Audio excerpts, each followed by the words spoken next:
Les roues de la calèche cahotaient sur les ornières gelées, tandis qu'Arabella Dashwood pressait ses doigts gantés contre la vitre et regardait le brouillard dévorer les derniers vestiges du clair de lune quelque part au-delà des chênes anciens de la forêt de Windsor. Octobre était arrivé avec un froid précoce, et elle pouvait voir son souffle embuer l'intérieur, malgré le chauffe-pied, qui avait tiédi 1 heure auparavant, tout comme ses perspectives, après une autre saison londonienne spectaculairement infructueuse, où elle avait atteint la distinction douteuse d'être entièrement ignorée, même par les chasseurs de fortune les plus désespérés, une fois qu'ils avaient appris que le nom des Dashwood portait plus de dettes que de dot. Âgée de 28 ans, trop grande d'une bonne moitié, trop livresque de réputation, et dotée d'une langue qui refusait de minauder même lorsque la stratégie l'exigeait, Arabella avait enduré 3 mois de regards apitoyés de la part de débutantes assez jeunes pour être ses filles et de sourires entendus de matrones qui se souvenaient du temps où elle était celle en mousseline blanche avec des espoirs insensés intacts. Sa robe de voyage était de bonne facture, mais le tissu avait vu 3 saisons, et la dentelle à ses poignets avait été retournée 2 fois de sa propre main, petites économies qui criaient la pauvreté distinguée à quiconque avait les yeux assez vifs pour le remarquer, ce qui dans la société londonienne signifiait tout le monde. Sa femme de chambre, Lydia, somnolait par intermittence sur le siège d'en face, la tête ballottante à chaque ornière, et Arabella enviait la capacité de la jeune fille à dormir malgré leur situation, malgré le fait qu'elle voyageait bien après toute heure raisonnable, parce que la lettre d'Edmund avait été typiquement précise sur le fait d'arriver avant que sa réception ne commence, et typiquement vague sur la raison pour laquelle sa présence importait, alors qu'il préférait habituellement oublier qu'il avait une sœur célibataire, consommant des ressources qui seraient mieux dépensées pour sa propre importance. La forêt se pressait maintenant de chaque côté, des branches nues créant des arches squelettiques au-dessus de la route étroite, et quelque part dans l'obscurité, une chouette hulula avec un son semblable à un deuil. Arabella se demandait s'il était possible de ressentir de la nostalgie pour l'humiliation, car au moins à Londres, elle avait été visible dans son invisibilité, remarquée en étant ignorée, alors qu'au domaine d'Edmund, elle cesserait simplement d'exister, sauf comme un objet de charité et de suggestions insistantes sur des postes de gouvernante, lorsque la calèche s'arrêta brutalement dans une violente embardée qui envoya Lydia rouler au sol avec un cri. La voix du cocher s'éleva en protestation, immédiatement réduite au silence, puis vint le son qu'Arabella n'avait lu que dans des romans sordides qu'elle empruntait dans des bibliothèques de prêt et cachait à la femme d'Edmund, la cadence lourde et sans équivoque de sabots sur la terre battue, alors qu'un cavalier approchait à travers un brouillard si épais qu'il semblait avoir une substance. La portière de la calèche fut arrachée, et un homme apparut encadré dans l'ouverture. Monté sur un étalon noir qui soufflait de la vapeur dans l'air gelé comme une créature de la mythologie, et même dans la faible lumière des lanternes de la calèche, Arabella put voir le pistolet dans sa main, tenu avec la compétence désinvolte de quelqu'un intimement familier avec son utilisation. Il portait des vêtements rudes, une redingote qui avait connu de meilleures décennies et un tissu noué sur la moitié inférieure de son visage. Mais quelque chose dans la façon dont il tenait son cheval parlait de maître d'équitation et de génération de bonne lignée. Et quand il parla, sa voix portait les accents indubitables de l'éducation superposée à quelque chose de brut et de désespéré. « Madame, vos bijoux, dit-il, et avant que vous ne protestiez de leur valeur sentimentale. Sachez que le sentiment est un luxe que je ne puis plus me permettre. » Lydia s'était déjà évanouie, glissant sans force sur le siège, la bouche ouverte d'une manière qui aurait été comique en toute autre circonstance, et Arabella se sentit soudainement, inexplicablement en colère plutôt qu'effrayée, furieuse de cette dernière indignité, dans une saison d'indignité, de la présomption qu'elle possédait quoi que ce soit qui vaille la peine d'être volé. « Alors, vous serez amèrement déçu, monsieur » s'entendit-elle dire avec une acidité qui n'émergeait que lorsque la peur et la fureur entraient en collision. « Je ne possède rien de valeur. Ma propre famille l'a rendu parfaitement clair. Elle vit ses yeux à travers le masque, visibles à la lumière de la lanterne, et ils étaient extraordinaires, pâles et intelligents, et hantés par quelque chose qui lui coupa le souffle pour des raisons entièrement étrangères au pistolet. Ses yeux étudièrent son visage avec une intensité qui semblait presque physique, s'attardant sur ses traits comme pour les mémoriser, ou peut-être les reconnaître. Et elle se trouva incapable de détourner le regard, même si son cœur martelait contre ses côtes. Il resta silencieux un long moment, son cheval s'agitant sous lui, puis il dit doucement « J'en doute fort », et les mots portaient un poids de signification qu'elle ne pouvait commencer à déchiffrer. Il se pencha alors dans la calèche, de longs doigts attrapant son poignet, avec une douceur surprenante, et pressa quelque chose dans sa paume, sa main refermant les doigts de la jeune femme sur du métal froid. Son contact envoya une chaleur fulgurante le long de son bras malgré la température et malgré toute pensée rationnelle, criant qu'elle devrait reculer, et elle réalisa avec un choc distant que ses mains étaient des mains de gentleman, sans callosité, les ongles propres et bien entretenus. Des mains qui n'avaient jamais fait de travail manuel malgré le costume rude. « Gardez ceci en sécurité, » dit-il, la voix baissant à peine au-dessus d'un murmure. « Si vous vous trouvez en danger, présentez-le à n'importe quel magistrat. Ils sauront ce que cela signifie. » « Qu'est-ce que cela signifie ?» exigea Arabella, retrouvant sa voix bien qu'elle sortît plus tremblante qu'elle ne l'aurait souhaité. « Qui êtes-vous » Mais il se retirait déjà, les talons dansant en arrière. Et à travers le brouillard tourbillonnant, ses yeux retinrent les siens pour un autre instant suspendu. « Quelqu'un qui a tout eu et tout perdu, » dit-il. « Tout comme vous, je soupçonne. » Puis il disparut, les battements de sabots avalés par la brume, et elle resta serrant ce qu'il lui avait donné, tandis que Lydia revenait à elle en gémissant, et que le cocher demandait d'en bas s'ils étaient indemnes.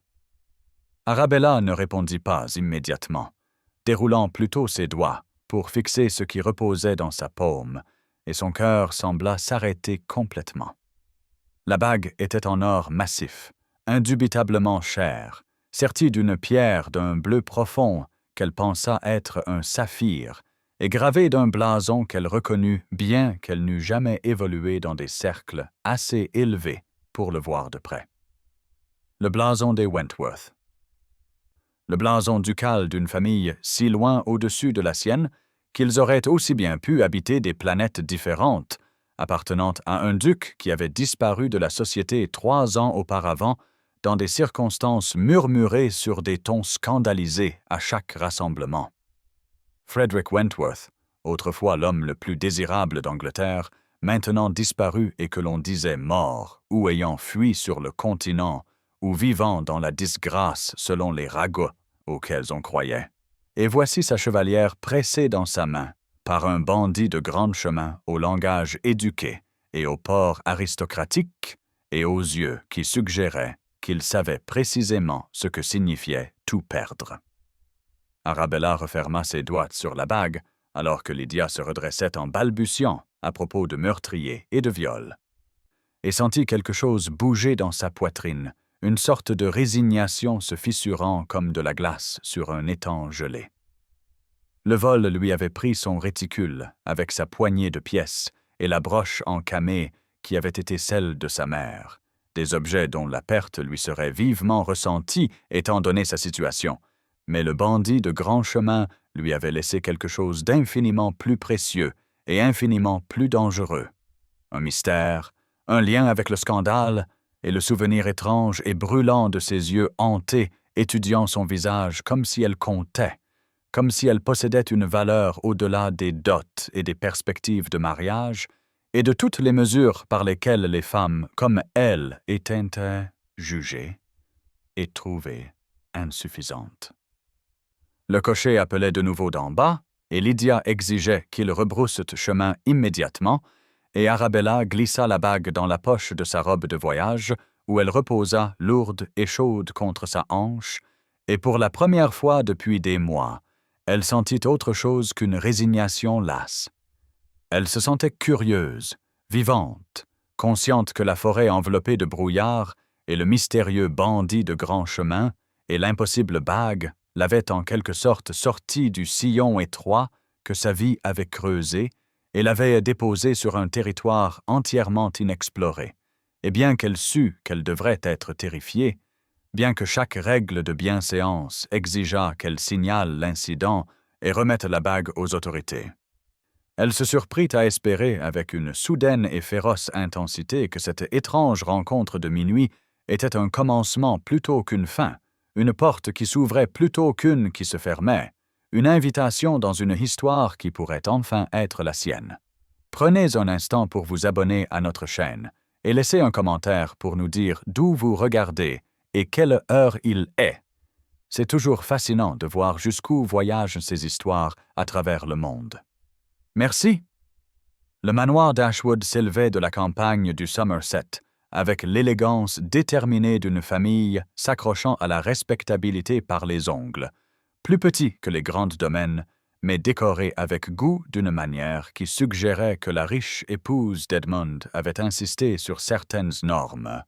Et Arabella arriva juste au moment où l'après-midi d'octobre s'effaçait dans l'obscurité précoce qui caractérisait l'automne à la campagne, les feuilles tombant en congères d'or et de roux sur l'allée de gravier, tandis que les domestiques s'empressaient de préparer la réception, qui mettrait évidemment en valeur l'ascension d'Edmund dans des cercles qu'il avait passé toute sa vie à courtiser désespérément. Son frère la rencontra dans le hall d'entrée, avec l'air distrait d'un homme dont l'hospitalité était mise à l'épreuve, au-delà de ses limites. L'embrassant sur la joue de manière superficielle, tandis que ses yeux suivaient un laquais transportant ce qui semblait être des fleurs de serre vers le salon, et ses premiers mots ne furent pas une salutation, mais l'instruction qu'elle devait rester dans sa chambre pendant les premières arrivées, car il ne pouvait pas avoir son apparence fatiguée par le voyage, créant la mauvaise impression pour des invités d'un statut si élevé. Le nouveau duc de Wentworth arrivait dans l'heure, expliqua Edmund avec le ton révérencieux qu'il réservait pour discuter des titres et des revenus, ainsi que sa fiancée Miss Beatrice Tilney et une sélection soigneusement choisie de la fine fleur de la société, et Arabella devait se faire présentable pour le dîner où elle serait assise assez loin du duc, pour éviter toute possibilité de conversation embarrassante, mais assez près, pour qu'Edmund puisse revendiquer un lien familial avec l'aristocratie, si distant soit-il. Arabella murmura quelque chose d'appropriément docile, tandis que ses doigts trouvaient la bague dans sa poche, maintenant transférée dans sa robe de jour, et elle se demanda ce qu'Edmund dirait s'il savait qu'elle portait la chevalière du précédent duc, le disgracié Frederick Wentworth, dont le nom ne pouvait apparemment pas être prononcé en bonne compagnie sans que quelqu'un ne se signe comme pour se protéger de la contagion. Sa chambre était dans l'aile la plus ancienne comme prévu, froide malgré un feu qui luttait dans l'âtre, et la vue donnait sur les potagers plutôt que sur les jardins d'ornement, un message clair sur son statut dans cette maison. Mais Arabella le remarqua à peine alors qu'elle se dirigeait vers la fenêtre et regardait les calèches commencer à arriver dans la lumière déclinante, chacune déposant des invités en soie et en drap fin, tandis que les domestiques se précipitaient pour s'occuper des bagages et des préséances. Elle le vit alors, le nouveau duc descendant d'une calèche armoriée avec les mouvements incertains d'un homme peu habitué à une telle grandeur. Et même de loin, elle pouvait voir qu'il manquait de l'autorité naturelle que le titre exigeait, ses gestes trop amples et son attention cherchant trop manifestement l'approbation de la femme qui descendit après lui. Béatrice Tilney était belle de la manière froide et parfaite de la porcelaine, ses vêtements de deuil savamment coupés pour souligner sa silhouette, tout en suggérant un chagrin approprié. Et alors qu'elle prenait le bras du duc, Arabella vit ses yeux balayer la maison et les taire avec l'évaluation calculatrice de quelqu'un inventoriant sa future propriété. Le dîner de ce soir-là fut un exercice de torture sociale que Arabella avait perfectionné l'art d'endurer, assise entre un vieux baron sourd et un fils cadet, trop concentré sur l'héritière de l'autre côté de la table pour remarquer son existence, tandis que la lumière des bougies scintillait sur le cristal et l'argenterie et que la conversation coulait autour d'elle comme l'eau autour d'une pierre. Elle observa tout depuis sa position d'invisibilité, notant comment Alistair Wentworth buvait trop de clairette et riait trop fort à des plaisanteries à peine amusantes, comment ses mains tremblaient légèrement quand il tendait la main vers son verre, comment il regardait Béatrice avec l'attention obsessionnelle d'un homme, soit désespérément amoureux, soit désespérément effrayé. Béatrice elle-même présidait son bout de table, avec la confiance de quelqu'un s'imaginant déjà duchesse, son chagrin pour sa sœur assassinée n'étant apparemment pas assez sévère pour tempérer son plaisir de l'attention, et quand son regard se posa sur Arabella, ce fut avec la malice concentrée d'un chat repérant une souris. « Miss Dashwood !» lança Béatrice lors d'une accalmie dans la conversation, sa voix portant clairement dans le silence soudain. « Vous devez partager votre sagesse avec nous, les jeunes dames. Après tant de saisons, quels conseils donneriez-vous à celles d'entre nous qui cherchent encore des partis avantageux? » La pause avant qu'elle ne continue fut parfaitement synchronisée. « Oh, pardonnez-moi. J'avais oublié que vous n'en aviez pas réussi un. » La table tomba dans le silence, à l'exception du tintement de l'argenterie sur la porcelaine, et Arabella sentit la chaleur monter à ses joues, non pas de honte, mais d'une rage qu'elle dut avaler comme un médicament amer, et elle était consciente du regard d'avertissement d'Edmund depuis le bout de la table, son expression promettant des récriminations plus tard. « Je conseillerais le discernement, Miss Tilney, » dit calmement Arabella, rencontrant directement ses yeux calculateurs. Certains destins sont pires que le célibat. Elle vit le sourire de Béatrice s'aiguiser et sut qu'elle s'était fait une ennemie, mais la bague dans sa poche semblait pulser de chaleur, et elle découvrit qu'elle ne s'en souciait pas autant qu'elle aurait dû, découvrit que la cruauté de Béatrice l'avait en quelque sorte libérée de l'obligation de se soucier des opinions de quelqu'un qui jouait le deuil tout en planifiant des mariages. Le reste du dîner se passa dans un flou de conversation forcée et de l'ignorance délibérée d'Edmund à son égard. Et quand les dames se retirèrent, Arabella s'excusa avec un mal de tête qui n'était pas entièrement feinte, s'échappant à la bibliothèque plutôt que dans sa chambre froide, car elle avait besoin de livres comme d'autres personnes ont besoin d'air. La bibliothèque du manoir Dashwood avait été son refuge pendant les visites d'enfance, une longue pièce bordée d'étagères en chêne et meublée de fauteuils qui s'étaient moulés à des générations de lecteurs. Mais ce soir, elle semblait différente, poussiéreuse et négligée, comme si le nouveau statut d'Edmund n'avait pas de place pour de telles activités démodées. La plupart des livres étaient recouverts de toiles de Hollande comme des cadavres drapés, et le feu n'était pas allumé, mais Arabella trouva des bougies et s'installa dans un fauteuil d'angle, tirant un volume au hasard pour découvrir qu'il s'agissait d'un recueil d'essais philosophiques qui avait clairement été beaucoup lu, les marges remplies d'annotations d'une écriture audacieuse et penchée. Elle s'interrogeait sur une notation particulièrement perspicace à propos de Locke, quand elle remarqua le nom inscrit sur la page de garde. Frederick Wentworth, et la date suggérait qu'il avait possédé ces livres avant sa disgrâce, avant qu'Edmund ne les ait acquis d'une manière ou d'une autre lors de la dispersion de biens qui avait suivi le scandale. Son cœur commença à s'emballer alors qu'elle parcourait les étagères, trouvant d'autres volumes avec le même nom, puis elle les découvrit au fond d'une étagère inférieure, cachée derrière une pile de revues agricoles, 3 livres reliés en cuir qui avaient clairement été endommagés par le feu, leurs bords carbonisés et leurs couvertures déformées, mais leur contenu en grande partie intact. Des journaux intimes, du genre que les gentlemen tenaient pour consigner des pensées qu'ils ne pouvaient pas exprimer à voix haute, et Arabella savait qu'elle ne devrait pas les lire, savait que quelle que soit l'intimité que Frederick Wentworth avait perdue, il méritait de la conserver dans ses pages.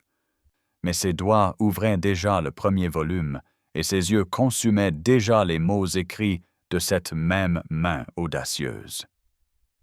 Les entrées commençaient 5 ans plus tôt et détaillaient les préoccupations banales d'un jeune duc, la gestion du domaine et les obligations parlementaires et les exigences sociales sans fin de sa position.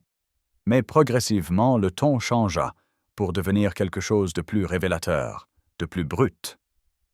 Il écrivait sur le poids des attentes, la solitude d'être apprécié uniquement pour son titre et sa fortune, la prise de conscience croissante que tout le monde autour de lui voulait quelque chose, et que personne ne voulait simplement de lui.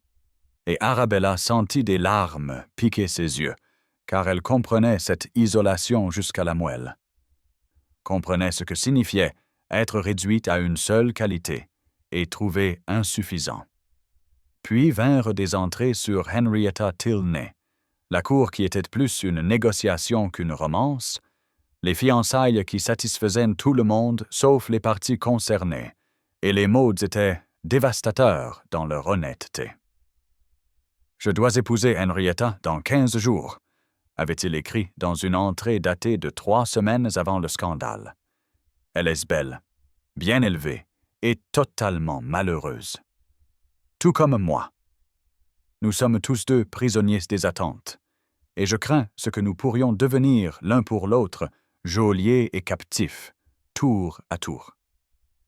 Il y avait d'autres entrées, de plus en plus désespérées, puis le journal s'arrêtait brusquement sans explication, sans dernière entrée pour expliquer ce qui s'était passé ou pourquoi. Et Arabella était assise dans la bibliothèque sombre, avec des larmes sur les joues, pour un homme qu'elle n'avait rencontré que comme un bandit de grand chemin, mais qu'elle apprenait à connaître à travers ses mots, cette âme brillante, sensible et piégée, qui avait fini par être accusée de meurtre et vivait en marge de la société. Un bruit dans l'embrasure de la porte la fit lever brusquement les yeux, et elle vit Edmund se découper en silhouette contre la lumière du couloir, son expression prise entre l'inquiétude et l'irritation. « Tu m'as embarrassé ce soir », dit-il sans préambule, fermant la porte derrière lui. « Béatrice Tilney sera une duchesse. Tu ferais bien de cultiver sa faveur plutôt que d'échanger des piques. Le duc actuel est sa 2e tentative pour le titre, n'est-ce pas ?» s'entendit dire Arabella. Les journaux toujours ouverts sur ses genoux. On se demande ce qui est arrivé à sa première opportunité. Le visage d'Edmund s'assombrit, et il se dirigea rapidement vers elle, lui arrachant le journal des mains. « Où as-tu trouvé ça? Ils auraient dû être détruites. »« La mort d'Henrietta a été minutieusement enquêtée, » dit-il, et sa voix portait un avertissement qu'elle n'avait jamais entendu auparavant. Frederick Wentworth était un meurtrier. De tels propos sont dangereux, particulièrement pour une femme célibataire sans perspective et sans protection. Il te ruinera même d'outre-tombe si tu ne fais pas attention. Mais Arabella n'écoutait pas, se souvenant plutôt des yeux du bandit de grand chemin et de la douceur de son contact et de l'intelligence désespérée de ses pages. Et elle sut avec une certitude soudaine que quoi qu'il se soit passé il y a 3 ans, quel que soit le sang trouvé et quelles que soient les preuves qui l'avaient en condamné, Frederick Wentworth n'était pas plus un meurtrier qu'elle n'était la vieille fille pathétique que Béatrice avait dépeinte. Edmund parlait encore, quelque chose à propos d'un poste de gouvernante chez une famille du Yorkshire et de la nécessité pour elle d'être pratique quant à son avenir. Mais Arabella se leva et reprit les journaux de ses mains avec une fermeté qui les surprit tous les deux.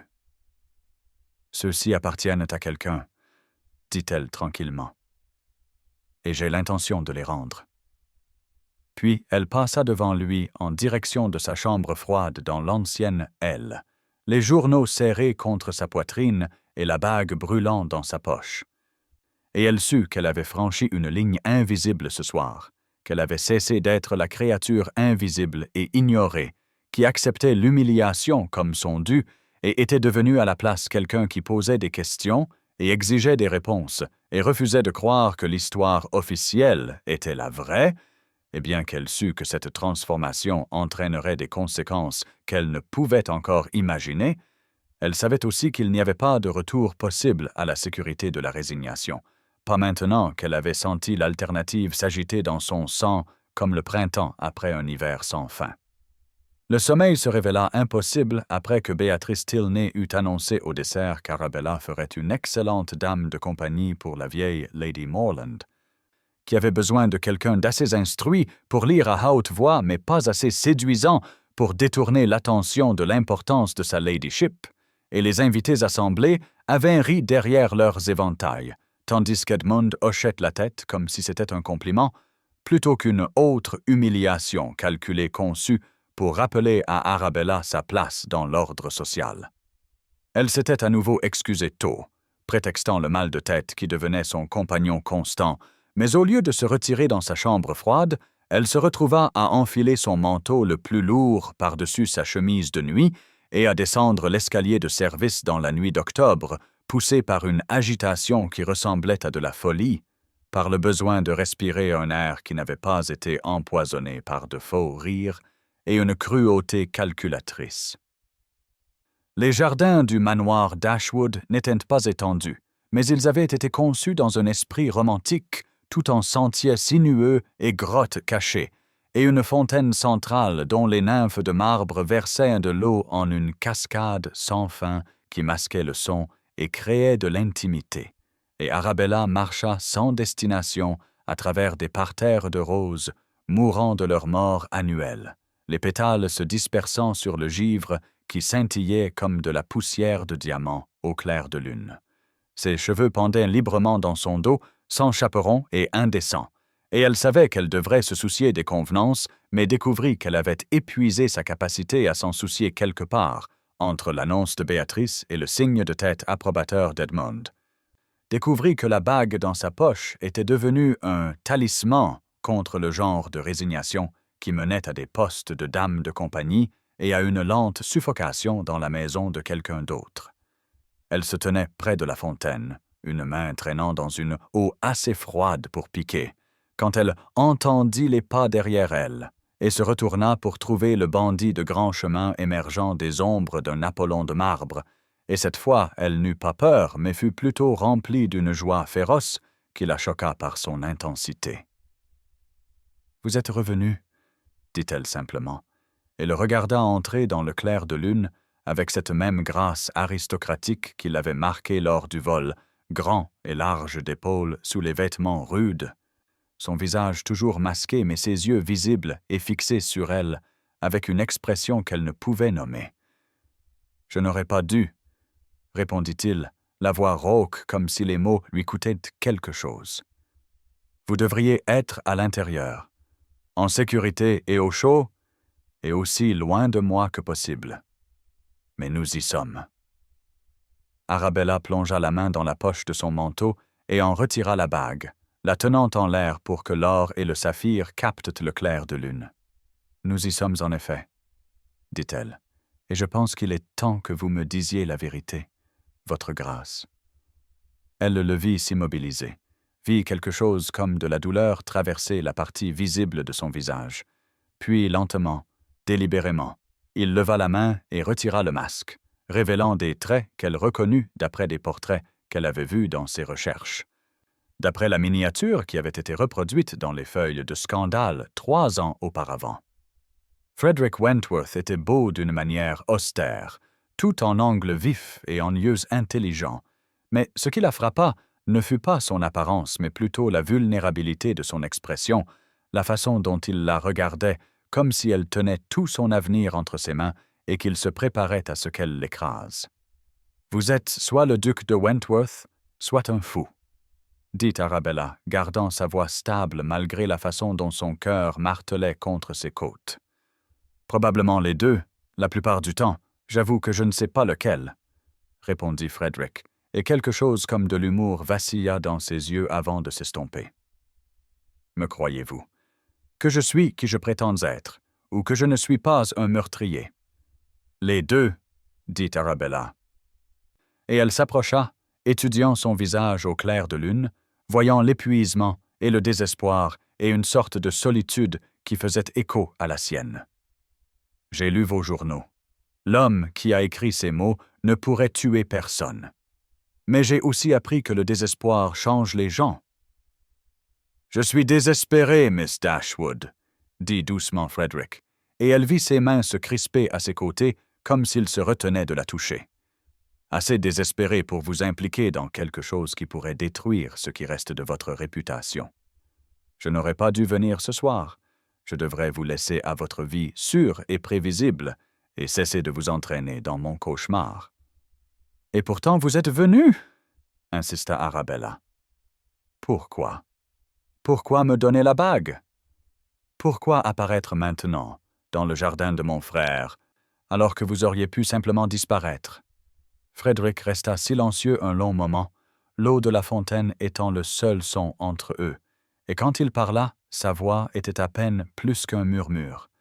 Parce que dans toute l'Angleterre, vous êtes la seule personne qui ait regardé cette bague et ne l'ait pas immédiatement remise aux autorités. Vous avez hésité. Cette hésitation me hante depuis 3 semaines. Je vous ai observé ces derniers jours, j'ai vu comment ils vous traitent, comment ils vous ignorent et se moquent de vous, et agissent comme si vous étiez invisible. Et j'ai reconnu quelque chose de moi-même en vous. J'ai hésité parce que je sais ce que signifie être jugé injustement, dit Arabella, et se retrouva à s'approcher encore plus, assez près pour voir les fils gris dans ses cheveux sombres, assez près pour sentir l'odeur du cheval et de l'air nocturne et quelque chose d'indéfinissablement masculin. La société nous a condamnés tous les deux. Vous pour meurtre, moi pour le crime d'être importune. Vous n'êtes pas importune, dit Frederick avec une soudaine et féroce intensité, et cette fois il la toucha, ses mains attrapant ses épaules avec une douceur qui démentait son désespoir. Vous êtes extraordinaire. Vous êtes intelligente et courageuse, et vous voyez des choses que les autres manquent, et je ne devrais rien dire de tout cela, ne devrais pas vous toucher, mais je ne peux m'en empêcher. Il la relâcha brusquement, reculant, et Arabella sentit la perte de son contact comme de l'eau froide. « Voulez-vous m'aider » demanda-t-il. « J'ai besoin de quelqu'un à l'intérieur de la réception. Quelqu'un qui puisse chercher des preuves pendant que je surveille de l'extérieur. Je crois que Béatrice Tilney a tout orchestré. Henrietta est sa sœur. Elle a toujours été jalouse que Henrietta ait été choisie pour épouser un duc tandis que Béatrice était ignorée. Et quand Henrietta est venue me voir, désespérée d'échapper aux fiançailles, me suppliant de l'aider à s'enfuir avec l'officier de marine qu'elle aimait vraiment, j'ai accepté. J'ai organisé sa disparition, je lui ai donné de l'argent et du temps pour fuir. Mais quelqu'un a placé cette robe ensanglantée dans mon bureau, quelqu'un qui savait exactement ce qui se passerait quand on la trouverait. Béatrice a hérité de la position d'Henrietta, de ses fiançailles à un statut ducal, et maintenant, elle est sur le point d'épouser mon cousin et de s'assurer la fortune des Wentworth. L'esprit d'Arabella parcourut rapidement les implications, la conspiration suggérée par ces mots. « Où est Henrietta maintenant » demanda-t-elle. « En sécurité, » dit Frederick. « En Italie avec son mari, vivant sous un nom d'empreinte. J'ai des lettres d'elle, la preuve qu'elle est vivante.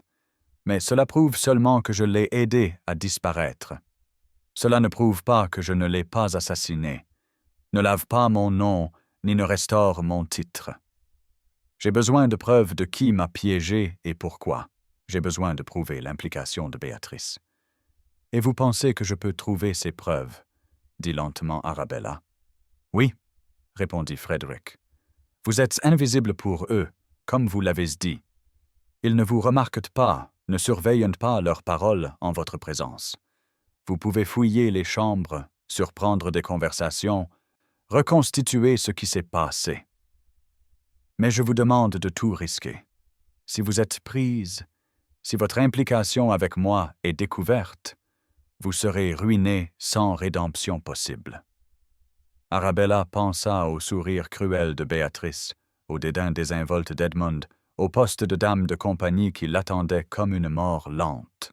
« Oui, » dit-elle simplement, « je vous aiderai. Mais pas parce que vous me flattez. Parce que Béatrice Tilney aime la cruauté, et j'aimerais beaucoup la voir démasquée. Frederick la fixa un long moment, puis rit, le son surpris et sincère. « Vous êtes remarquable, » dit-il. « Je me suis souvenu de vous, vous savez. Il y a des années, vous aviez 17 ans. Vous assistiez à votre premier grand bal. Et j'en avais 22, et j'étais nouveau au titre et désespérément maladroit, malgré les meilleurs efforts des maîtres de danse et des professeurs d'étiquette. Tout le monde me regardait, me jugeait, riait derrière leurs éventails du duc de la Campagne, qui ne savait pas comment naviguer dans la société londonienne. Vous m'avez invité à danser. Vous ne vous en souvenez pas, n'est-ce pas?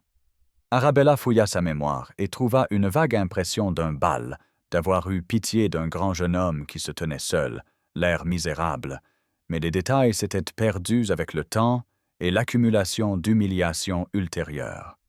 « J'ai été gentille avec vous, » dit-elle lentement. « Par pure gentillesse, » corrigea Frederick. « Pas parce que j'étais un duc ou parce que vous vouliez quelque chose, mais parce que vous avez vu quelqu'un de mal à l'aise et avez choisi la compassion. Vous avez dansé avec moi et parlé de livres, et pendant ces quelques minutes, j'ai oublié d'être terrifié. Je n'ai jamais oublié cela. Jamais oublié vous. Même quand je vous ai vu il y a 3 semaines sur cette route forestière, je vous ai reconnu malgré les années, malgré tout. C'est pourquoi je vous ai donné la bague. C'est pourquoi je vous ai fait confiance avec ceci. » Arabella sentit quelque chose bouger dans sa poitrine, une partie d'elle-même longtemps gelée commençant à dégeler. « Vous m'avez observé, » dit-elle, « ces dernières semaines. »« Chaque nuit, » admit Frederick. « Observant la réception, observant Béatrice et Alistair, et vous observant vous. Vous observant endurer leur cruauté avec dignité, vous observant vous éclipser à la bibliothèque pour lire. Vous observant marcher seul dans ce jardin, parce que vous ne pouvez supporter un instant de plus leur compagnie. Je devrais me sentir coupable de cette surveillance, mais au lieu de cela, je me sens protecteur, ce qui est absurde étant donné que je n'ai aucun droit de vous protéger et rien à vous offrir que le danger et le scandale. Alors nous sommes bien assortis, dit Arabella, surprise par sa propre audace. Parce que je n'ai rien à perdre. Ma réputation est déjà endommagée par l'âge et la pauvreté et le fait d'être célibataire. Au moins, si je suis ruiné en vous aidant. Ce sera pour quelque chose de significatif plutôt que pour le crime d'exister de manière importune. Ils se tenaient face à face dans le jardin éclairé par la lune, et Arabella était intensément consciente de son état de déshabillé, de l'intimité de ce moment, avec ses cheveux lâchés, et seulement sa chemise de nuit sous le manteau, de la façon dont les yeux de Frederick n'arrêtaient pas de descendre vers sa bouche avant de se détourner brusquement, comme s'il menait une bataille interne. « Que voulez-vous que je fasse » demanda-t-elle, et sa voix sortit plus haletante que prévu. « Fouillez les chambres de Béatrice quand vous pourrez le faire en toute sécurité, » dit Frederick. « Cherchez des lettres, des documents, tout ce qui pourrait prouver la conspiration. Observez ces interactions avec Alistair. Ils préparent quelque chose. Je les ai vus se rencontrer secrètement dans la serre tard dans la nuit. J'ai entendu des bribes de conversation sur le fait de garder des secrets et d'être intouchables une fois mariés. Si nous pouvons prouver qu'ils ont travaillé ensemble pour me piéger, si nous pouvons démontrer le mobile et l'opportunité, combinés avec la preuve que Henrietta est vivante, nous pourrions être en mesure de restaurer mon nom. Pourrions, nota Arabella. Il n'y a aucune garantie. Aucune, acquiesça Frederick. Je pourrais être pendu si je suis attrapé. Vous pourriez être ruiné. Nous pourrions ne rien découvrir et je pourrais rester un hors-la-loi pour toujours, tandis que Béatrice devient une duchesse et vit dans le confort bâti sur des mensonges et des accusations de meurtre. Mais même une chance est plus que ce que j'ai eu en 3 ans. Et vous, Miss Dashwood, vous me donnez de l'espoir pour la première fois depuis que ce cauchemar a commencé. Appelez-moi Arabella, dit-elle impulsivement. Si nous devons être conspirateurs, nous devrions nous dispenser des formalités. Arabella, répéta Frédéric, et son nom sur ses lèvres envoya une chaleur fulgurante à travers elle, malgré le froid d'octobre. Alors vous devez m'appeler Frédéric, au moins quand nous sommes seuls. Bien que nous ne devrions pas être seuls. C'est extrêmement inapproprié. Je suis extrêmement inapproprié, dit Arabella, et se surprit à sourire. Cela semble être ma caractéristique principale ces jours-ci. Bien, dit Frédéric, et il lui sourit en retour, l'expression transformant ses traits austères en quelque chose de plus chaleureux, de plus accessible. Les femmes inappropriées sont bien plus intéressantes que les femmes appropriées et infiniment plus utiles pour l'espionnage. Ils convinrent de se retrouver toutes les 3 nuits dans le jardin après que la maison se soit calmée, pour partager des informations et planifier leur stratégie, et alors que Frédéric se préparait à disparaître de nouveau dans l'ombre, il attrapa sa main et la porta à ses lèvres, dans un geste si démodé et courtois qu'Arabella sentit des larmes piquer ses yeux. « Merci, » dit-il tranquillement, « de m'avoir cru, de m'aider, d'être assez courageuse pour tout risquer sur la parole d'un homme recherché. Merci de vous être souvenu de moi, » répondit Arabella, « de penser que je valais la peine qu'on se souvienne de moi. » Puis il disparut, se fondant dans l'obscurité au-delà de la fontaine, et elle resta seule dans le jardin avec le goût de la possibilité sur la langue et le sentiment qu'elle était en quelque sorte sortie d'une vie pour entrer dans une autre, que la vieille fille invisible qui était arrivée au manoir d'Ashwood 3 jours plus tôt n'existait plus, et qu'à sa place se tenait quelqu'un de nouveau, quelqu'un qui posait des questions et prenait des risques et refusait d'accepter que la version officielle des événements était la seule vérité digne d'être poursuivie. Et bien qu'elle sût que cette transformation entraînerait des conséquences qu'elle pouvait à peine imaginer, elle savait aussi avec une certitude ancrée jusqu'à la moelle qu'elle n'échangerait pas ce sentiment, cette vitalité, ce sentiment de but et de partenariat, et d'être véritablement vue pour la première fois depuis des années. Pas pour tous les postes de dame de compagnie sûrs et l'obscurité respectable de l'Angleterre. La semaine qui suivit transforma Arabella de manière qu'elle n'aurait pu prédire. Chaque rencontre clandestine avec Frédéric dans le jardin éclairé par la lune, ajoutant des couches à sa compréhension, à la fois de la conspiration et de l'homme lui-même, tandis que ses journées étaient passées en observation attentive et en recherche dangereuse qui exigeait chaque once de courage qu'elle possédait. Frédéric avait pris un poste de nouveau palefrenier dans les écuries, ses traits aristocratiques cachés sous une casquette basse et de la saleté artistement appliquée, sa posture délibérément voûtée pour dissimuler sa taille, et Arabella devait s'empêcher de le fixer. Quand elle le voyait tenir les chevaux pour les invités, ses mains douces sur les rênes et ses yeux rencontrant les siens pour un bref instant, avec une intimité qui lui coupait le souffle. Elle fouilla les chambres de Béatrice pendant une soirée musicale, s'éclipsant tandis que tout le monde était occupé par une soprano particulièrement ennuyeuse, le cœur battant la chamade, alors qu'elle fouillait les tiroirs et pressait les panneaux à la recherche de la cachette qui, elle le savait, devait exister, car les femmes comme Béatrice gardaient toujours une assurance. Les lettres étaient cachées dans un faux fond d'une boîte à chapeau, nouée avec un ruban comme s'il s'agissait de billets doux plutôt que de preuves de conspiration, et les mains d'Arabella tremblaient en lisant la correspondance datée de 3 ans auparavant entre Béatrice et Alistair, détaillant leurs plans avec une précision effrayante.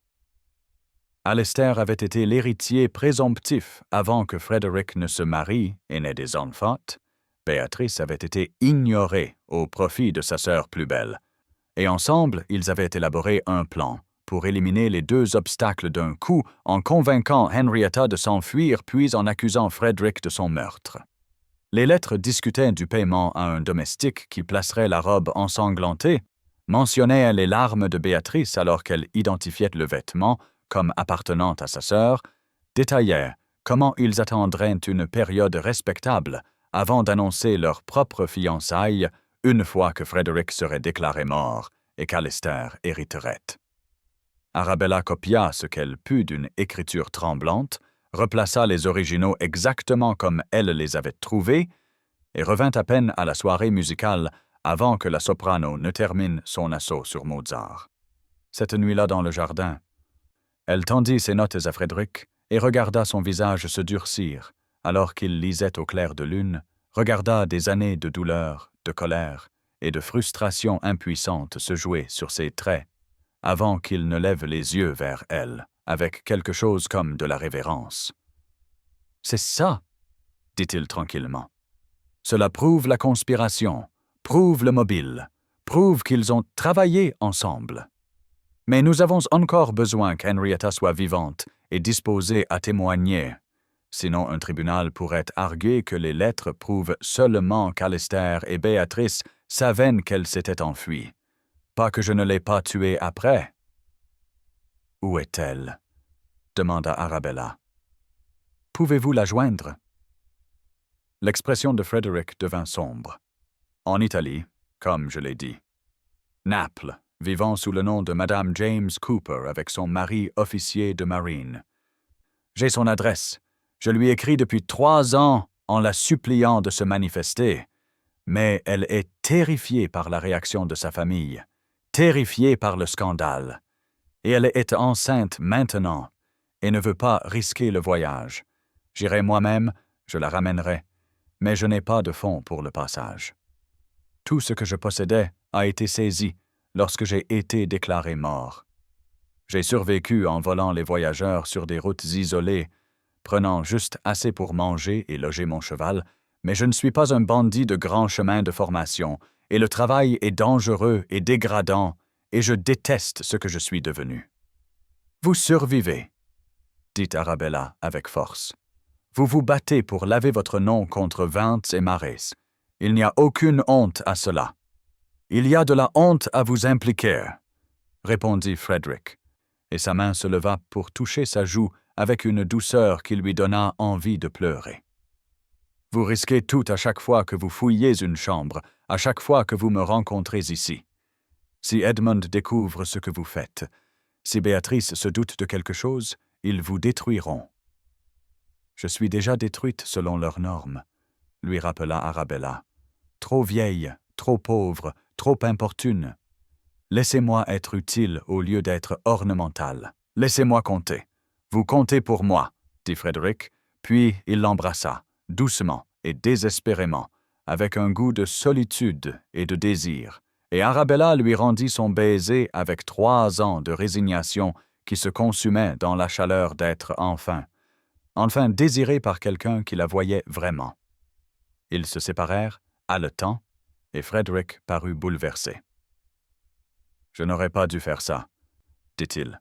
« Je n'ai aucun droit, aucune perspective, rien à vous offrir. »« Je m'en fiche, » dit simplement Arabella, et découvrit que c'était vrai, que quelque part au cours de la semaine passée, elle avait cessé de se soucier de la bienséance et de la réputation et de toutes les règles qui avaient gouverné sa vie et découvert, à la place qu'être vivante, être engagée dans quelque chose de significatif, être désirée par un homme bon faisant face à des obstacles impossibles, comptait infiniment plus que l'approbation tiède de gens comme Béatrice Telney.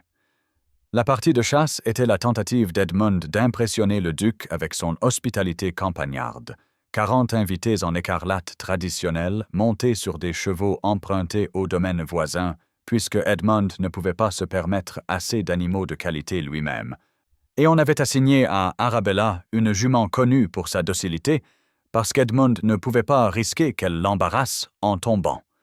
Elle était une cavalière compétente malgré une pratique limitée, mais la jument était lente et peu réactive, luttant contre le mort d'une manière qui suggérait le tempérament plutôt que l'entraînement, et Arabella peinait à suivre le groupe quand l'animal s'emballa soudainement, chargeant à travers les bois à une allure qui semblait suicidaire, étant donné les branches basses et les racines cachées.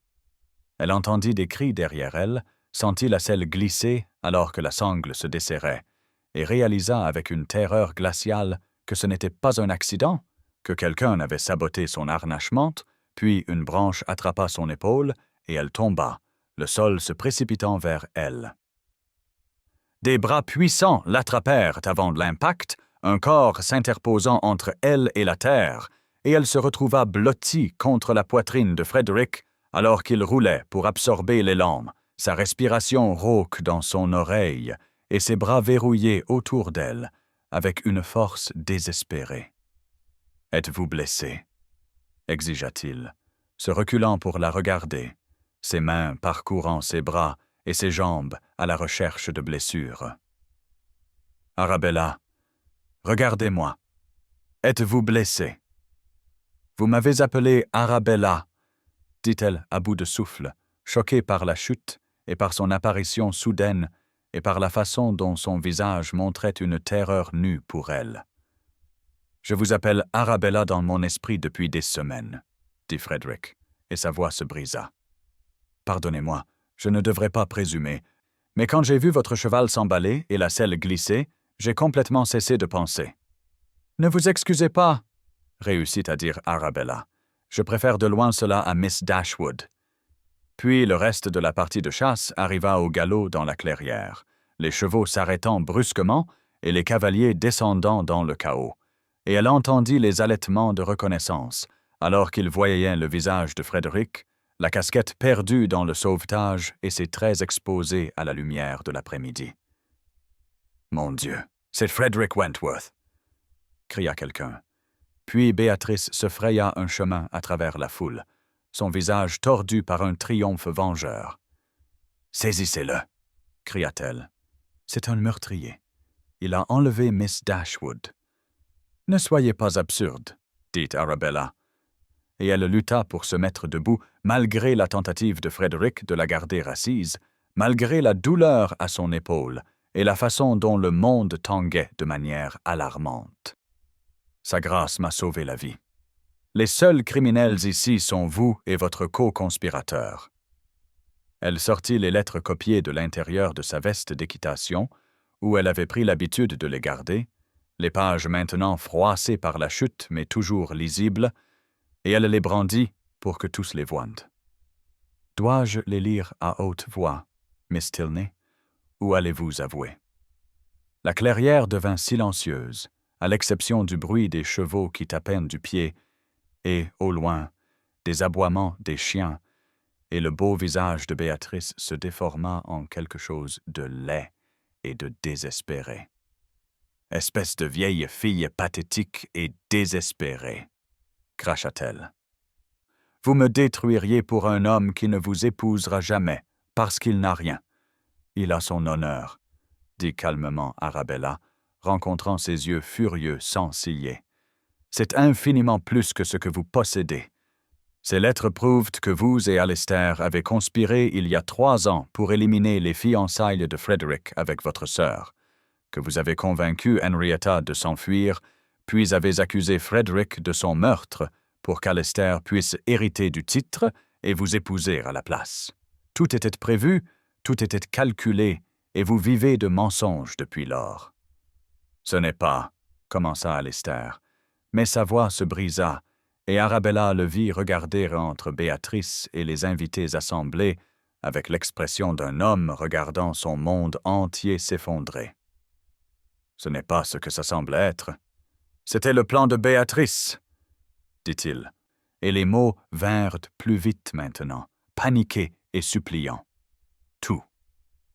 Je voulais seulement le titre, je voulais ce qui aurait dû être à moi si Frederick n'était pas né le premier. Mais elle voulait se venger de Henrietta, pour avoir été choisie, pour être plus jolie et plus douce, et tout ce que Béatrice ne pourrait jamais être. Elle a tout planifié. Le domestique qui a placé la robe, le timing, les preuves. J'ai juste suivi parce qu'elle a promis que nous serions ensemble, promis que nous partagerions tout. « Lâche !» hurla Béatrice, se jetant sur Alistair, les mains griffues. « Espèce de lâche faible et pathétique! Je t'ai tout donné et tu vas me blâmer. » Henrietta méritait de tout perdre pour sa désobéissance, pour avoir choisi un officier de marine de rien du tout plutôt qu'un duc. Je méritais ce titre, méritais cette vie, et je l'ai prise de la seule manière possible. Des gardes étaient arrivés, appelés par Edmund qui se tenait pâle et tremblant au bord de la clairière, et ils saisirent Béatrice alors qu'elle se débattait et criait, son vernis cultivé complètement brisé, pour révéler la créature désespérée et envieuse en dessous. Alistair s'effondra à genoux en implorant la pitié, affirmant qu'il avait été manipulé, et Frederick se tenait silencieux et digne au milieu du chaos, sa main trouvant celle d'Arabella et la serrant fort. « Vous avez sacrifié votre réputation pour moi, » dit-il tranquillement, pour ses oreilles seules. « Tout le monde ici sait maintenant que vous m'avez aidé, que vous me rencontriez, que vous travailliez avec un criminel recherché.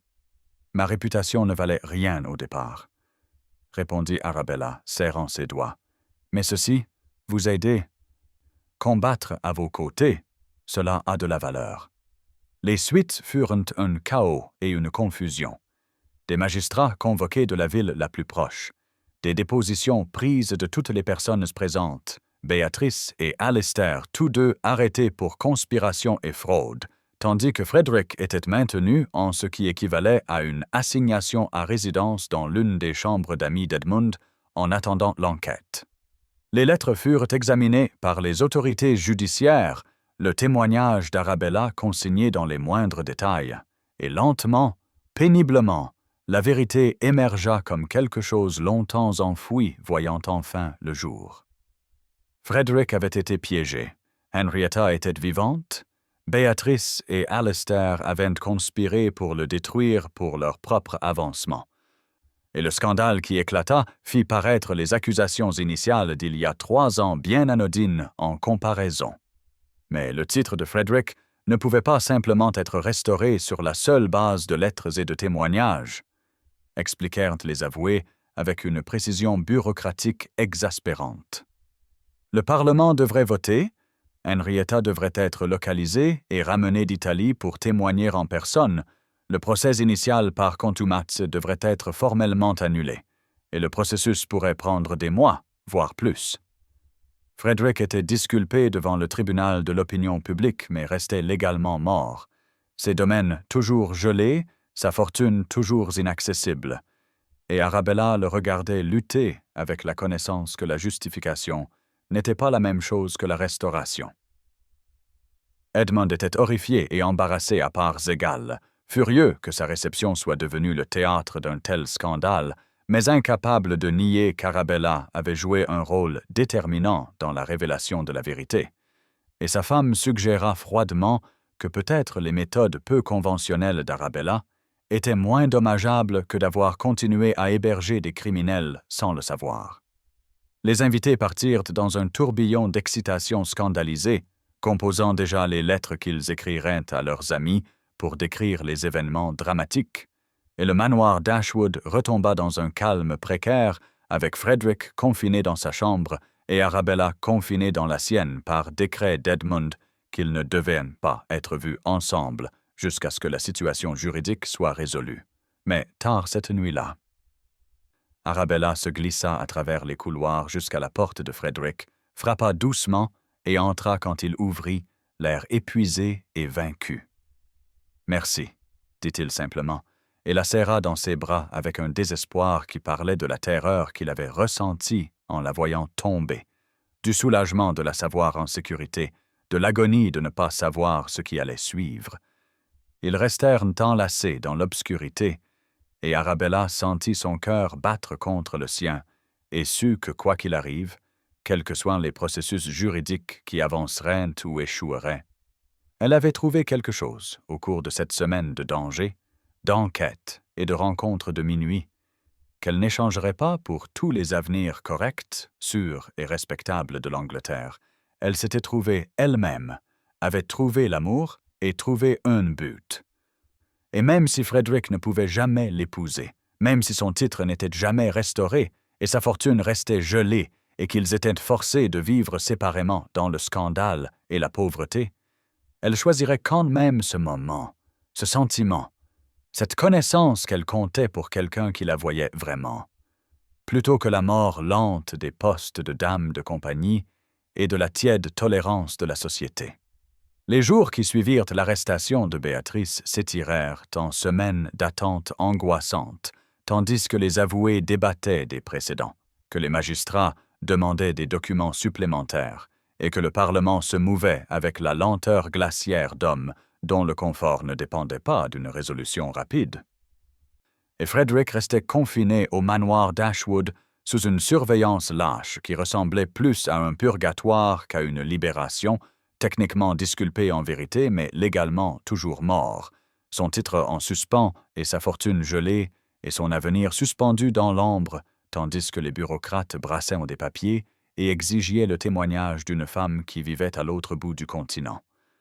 Novembre arriva avec une pluie froide qui transforma les jardins du domaine en boue et dépouilla les arbres de leurs dernières feuilles. Et Arabella se surprit à regarder par sa fenêtre Frederick Arpenter la terrasse en bas comme un animal en cage, sa frustration visible dans chaque mouvement. Et elle mourait d'envie d'aller le voir, mais Edmund avait décrété qu'il devait maintenir la bienséance jusqu'à ce que la situation juridique soit résolue, comme si la bienséance importait après qu'elle eût publiquement déclaré sa foi en son innocence devant 40 témoins, et soit devenue le sujet des feuilles de scandale à travers l'Angleterre. Elle voyait Frederick au repas, des affaires formelles et guindées, où ils étaient assis aux extrémités opposées de la table et tenaient une conversation prudente sur le temps et des sujets triviaux, tandis qu'Edmund les observait tous les deux, avec l'expression méfiante d'un homme s'attendant à une explosion, et elle remarqua comment les yeux de Frederick trouvaient les siens à distance, comment ses mains se crispaient quand elle parlait, comment il semblait mener une bataille interne qui le laissait chaque jour plus épuisé. Les invités de la réception étaient partis dans une frénésie de commérage et d'excitation à peine dissimulée d'avoir assisté à un tel drame, et le manoir d'Ashwood semblait énorme et vide en leur absence, résonnant du bruit de la pluie et du crépitement de feu inadéquat et du poids des mots non dits. Arabella passait ses journées à lire dans la bibliothèque, les mêmes livres que Frederick avait autrefois possédés, ses annotations en marge comme des conversations avec un fantôme, et elle passait ses nuits éveillée dans sa chambre froide à imaginer l'avenir qu'il pourrait avoir si le Parlement votait favorablement, si Henrietta acceptait de revenir d'Italie, si la restauration du titre de Frederick se matérialisait d'une manière ou d'une autre du bourbier des complications juridiques. Elle s'attendait à ce qu'il vienne à elle, s'attendait à une demande en mariage ou au moins à une déclaration d'intention, une reconnaissance de ce qui s'était développé entre eux lors de ces rencontres de minuit dans le jardin et de l'enquête qui avait consumé les dernières semaines. Mais au lieu de cela, Frederick semblait se retirer davantage chaque jour, sa conversation devenant plus formelle et ses yeux plus hantés, jusqu'à ce qu'Arabella ait envie de le secouer et d'exiger qu'il explique ce qui avait changé. La réponse vint tard un soir où elle le trouva dans la bibliothèque, fixant le feu, et elle ferma la porte derrière elle avec une fermeté délibérée et prononça son nom dans le silence. Il se tourna pour la regarder et son expression était si sombre qu'elle sentit son cœur se contracter de prémonition. « Je ne vous ferai pas ça, Arabella, » dit-il sans préambule. « Je ne vous ferai pas attendre indéfiniment un avenir qui pourrait ne jamais venir. »« Vous ne me faites rien faire, » répondit-elle, traversant la pièce pour se tenir devant lui. « Je choisis ceci. Je vous choisis. Vous me choisissez maintenant, dans le romantisme de tout cela, » dit Frederick, et sa voix était rauque d'une émotion qu'il luttait manifestement pour contrôler. « Mais dans 1 an, 5 ans, quand vous serez toujours célibataire, toujours scandaleuse, toujours à attendre un homme qui pourrait ne jamais être restauré, vous me détesterez. » Arabella le regarda, incrédule.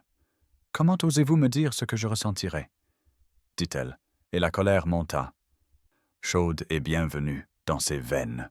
« J'ai passé toute ma vie à m'entendre dire ce que je devrais vouloir, qui je devrais être. Pour une fois, je sais ce que je pense, et vous présumez me corriger comme si j'étais une jeune fille stupide qui ne comprend pas son propre cœur.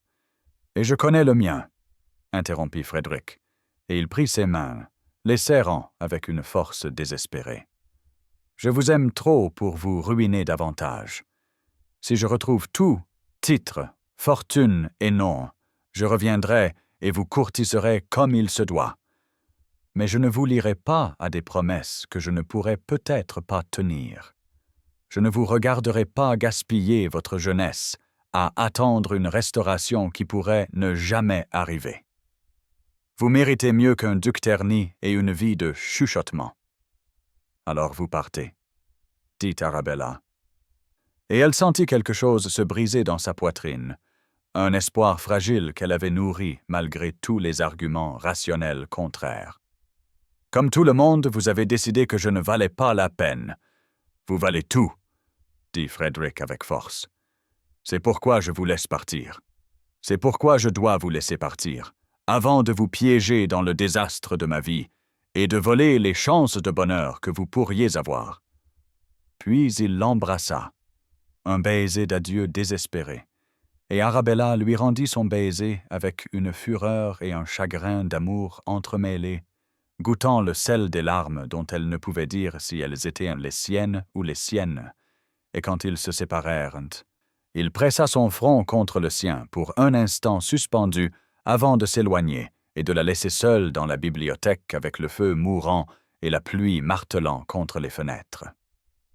Le lendemain matin, Frederick était parti, sa chambre vide et une note laissée sur la table du petit déjeuner adressée à Edmund expliquant qu'il était parti pour l'Italie afin de récupérer Henrietta personnellement, que le processus juridique prenait trop de temps et qu'il devait agir plutôt que d'attendre que des bureaucrates décident de son sort, qu'il reviendrait avec la preuve de la survie d'Henrietta et laverait son nom comme il se doit, plutôt que de s'attarder dans les limbes. Il y avait une deuxième note glissée à l'intérieur, adressée à Arabella de cette écriture penchée familière, et elle la porta dans sa chambre avant de l'ouvrir avec des doigts tremblants. « Arabella, lisait-on, pardonnez-moi. Je vais me rendre digne de vous, ou mourir en essayant. Ne m'attendez pas. Vivez, soyez heureuse. Si je reviens, et vous trouve mariée à un homme bon qui vous chérit, je le supporterai, sachant que je vous ai donné cette chance. Vôtre, bien que je n'ai aucun droit de l'être, F. Elle la lut 3 fois avant que les mots ne cessent de danser devant ses yeux, la lut jusqu'à ce qu'elle ait mémorisé chaque trait d'encre, puis elle la plia soigneusement et la plaça dans son tiroir et s'accorda exactement 10 minutes pour sangloter dans son oreiller, avant d'émerger les yeux secs et le masque familier de la résignation se réinstallant sur ses traits comme une vieille armure sortie du placard.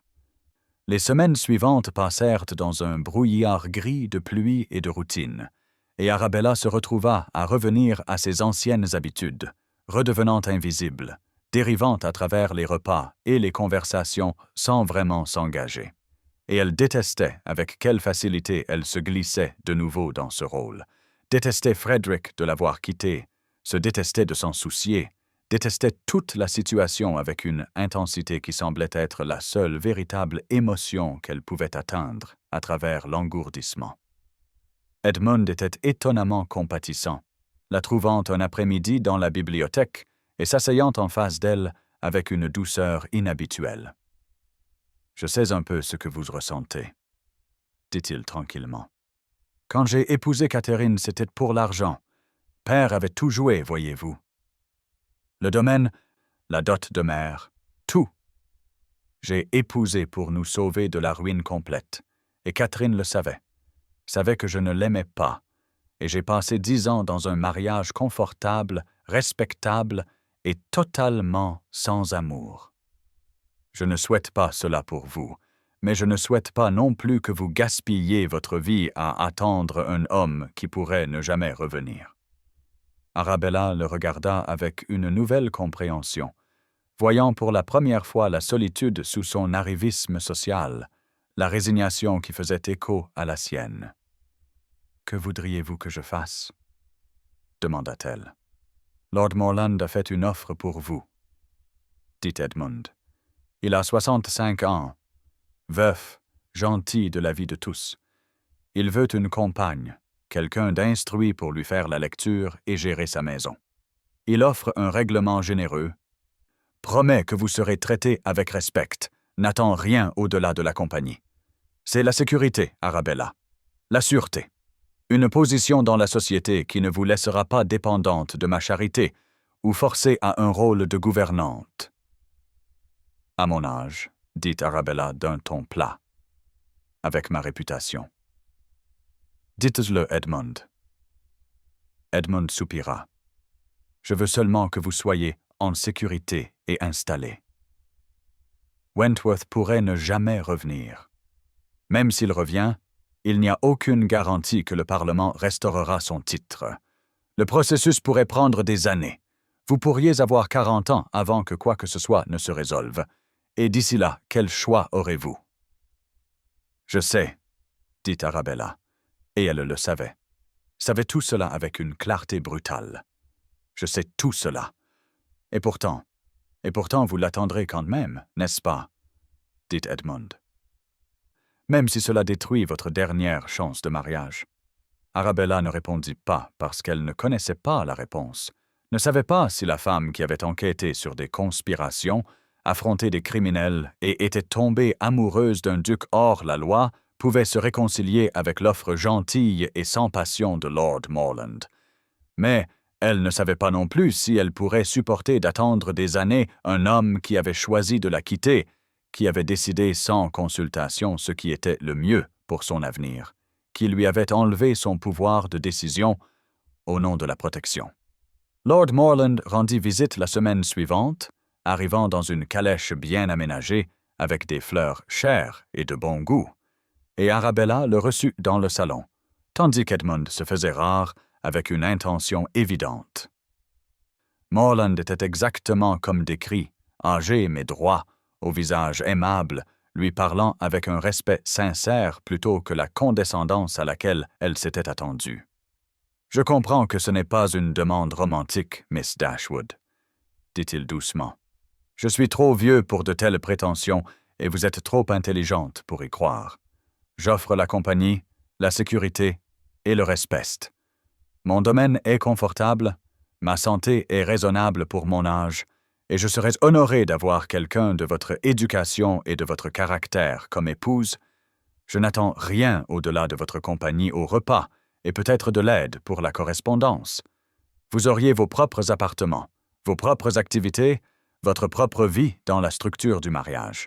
Ce n'est pas la passion, mais c'est la paix. » La paix semblait presque attrayante après des semaines de chagrin d'amour et d'incertitude, et Arabella se surprit à considérer l'offre avec un sérieux qui aurait horrifié la femme qui s'était tenue dans des jardins de minuit à faire des plans avec un homme recherché.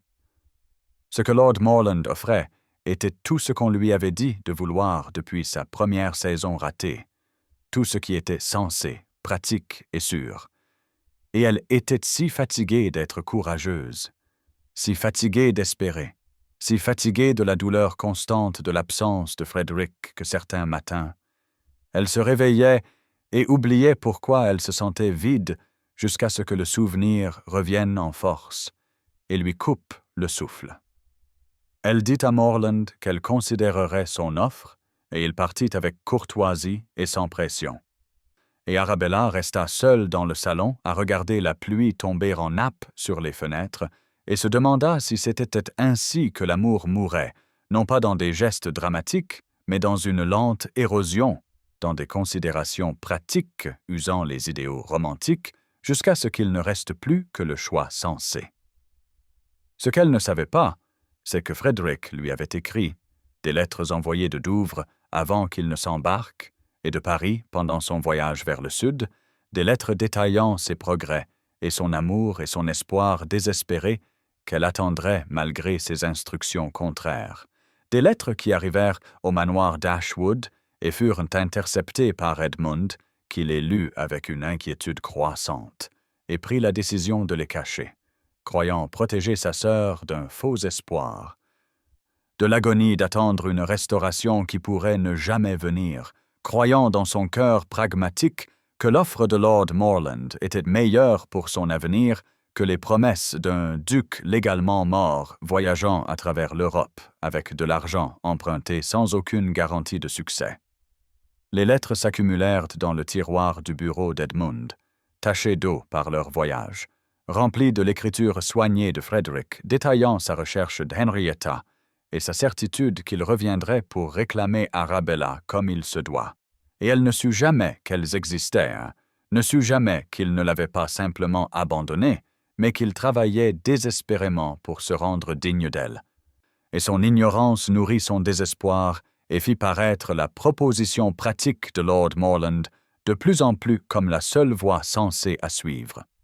Novembre s'assombrit pour devenir début décembre, et toujours aucun mot n'arriva. Aucune nouvelle des progrès de Frederick ou de la coopération d'Henrietta, et Arabella se sentit glisser de nouveau dans l'acceptation résignée qui avait caractérisé sa vie avant le vol de minuit. Sentit la brève et vive flamme d'initiative et de but s'éteindre, et elle détestait cela mais ne savait pas comment l'arrêter, ne savait pas comment maintenir la transformation en l'absence de la personne qui l'avait catalysée. Elle se tenait à sa fenêtre un soir glacial, regardant la glace se former sur les branches nouées, et pensait aux yeux aimables de Lord Morland et à son domaine confortable et à la paix qu'il promettait, pensait à Frederick quelque part en Italie, cherchant une femme qui pourrait refuser de revenir, aux mois ou aux années qui pourraient en passer avant que quoi que ce soit ne se résolve, à son propre âge avancé et à ses options diminuées, et elle sentit le poids de la réalité s'abattre sur l'espoir fragile qu'elle avait construit pendant ces semaines d'enquête et de rencontres de minuit, le sentit se fissurer sous la pression de l'absence de Frederick et de sa propre fatigue. Et elle se demanda si choisir la sécurité plutôt que l'amour faisait d'elle une lâche, ou simplement une réaliste, si accepter Lord Morland serait une trahison ou une survie, et elle ne savait pas. Ne savait rien, sauf que la femme qui avait audacieusement affronté Béatrice Tilney et défendu publiquement un homme recherché, semblait très loin maintenant, comme quelqu'un qu'Arabella avait été brièvement, avant que le bon sens et les circonstances ne réaffirment leur autorité et ne lui rappellent que la transformation exigeait plus que quelques semaines de courage, exigeait une croyance soutenue en des possibilités qu'elle trouvait de plus en plus difficiles à maintenir dans le silence dévastateur de Frederick.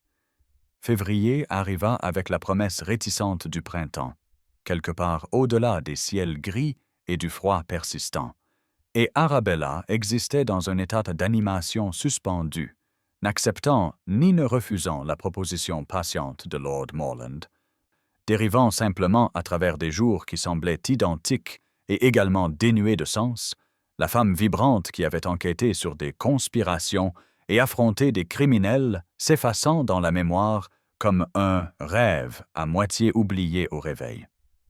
Elle se promenait dans les jardins gelés, lisait des livres sans en absorber le contenu, tenait une conversation polie au repas, et ne ressentait rien d'autre qu'une vague douleur de fond qui était devenue si familière qu'elle la remarquait à peine, de la même manière qu'on cesse de remarquer une douleur chronique qui devient simplement une partie de l'existence. Lord Morland venait périodiquement avec des fleurs et une conversation douce, ne pressant jamais pour une réponse mais rendant sa disponibilité continue claire, et Arabella savait qu'elle devrait soit l'accepter et assurer son avenir, soit le refuser et faire face aux conséquences de rester célibataire et dépendante de la charité de plus en plus tendue d'Edmund, mais elle ne parvenait pas à rassembler l'énergie pour faire l'un ou l'autre choix, ne parvenait pas à se soucier assez de son propre avenir pour agir dans une direction ou une autre.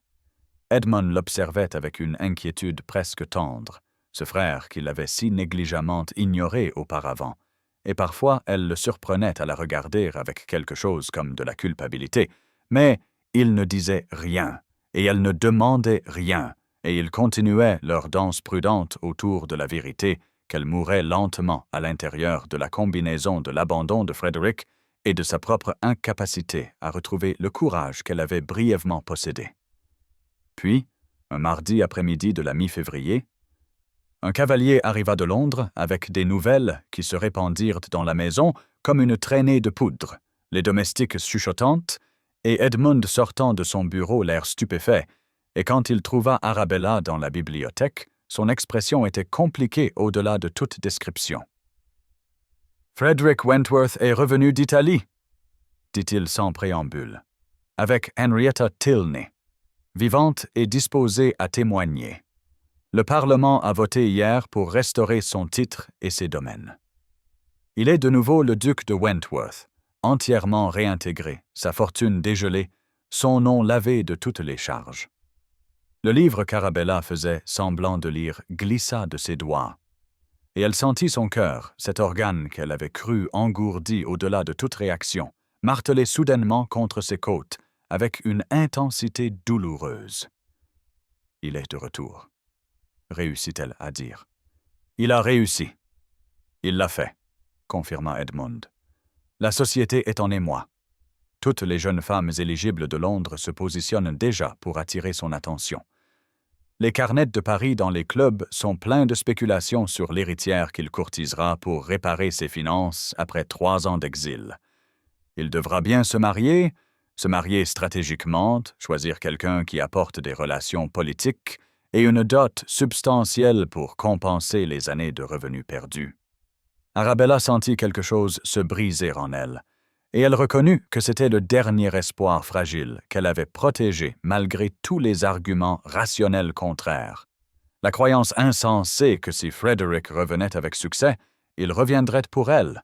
Et maintenant, Edmund expliquait calmement toutes les raisons pour lesquelles un duc nouvellement restauré ne choisirait jamais une vieille fille sans fortune et à la réputation entachée par le scandale. « Bien sûr, dit-elle, et sa voix semblait lointaine à ses propres oreilles. « C'est parfaitement logique. Je devrais écrire à Lord Morland et accepter sa proposition. Je l'ai fait attendre assez longtemps. » Edmund ouvrit la bouche comme pour dire quelque chose, la referma, puis hocha lentement la tête. « Ce serait sage, » approuva-t-il. « Je ferai envoyer la lettre cet après-midi. » Mais avant qu'Arabella ne puisse prendre du papier et composer les mots qui scelleraient son destin dans la cage confortable de Lord Morland, on entendit le bruit de roues de calèche sur le gravier, le genre de grande arrivée qui suggérait l'importance et la cérémonie. Et Edmund se dirigea vers la fenêtre, avec un froncement de sourcils. « Qui diable ?» marmonna-t-il, puis son expression se transforma en quelque chose qu'Arabella ne put lire.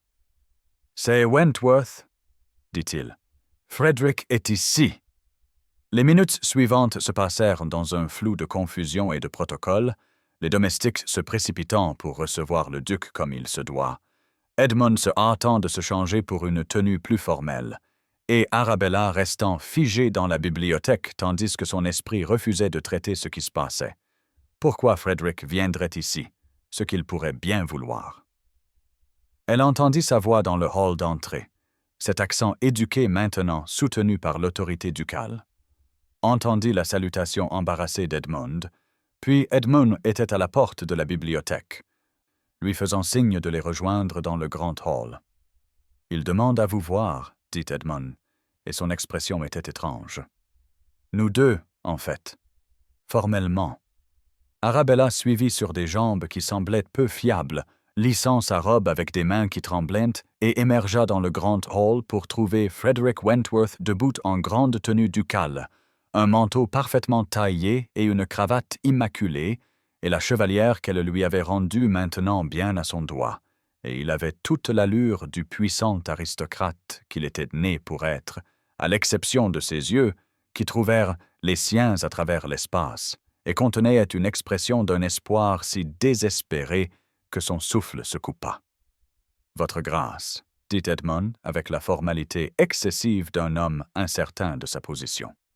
« Bienvenue au manoir d'Ashwood. Nous avons entendu parler de votre restauration.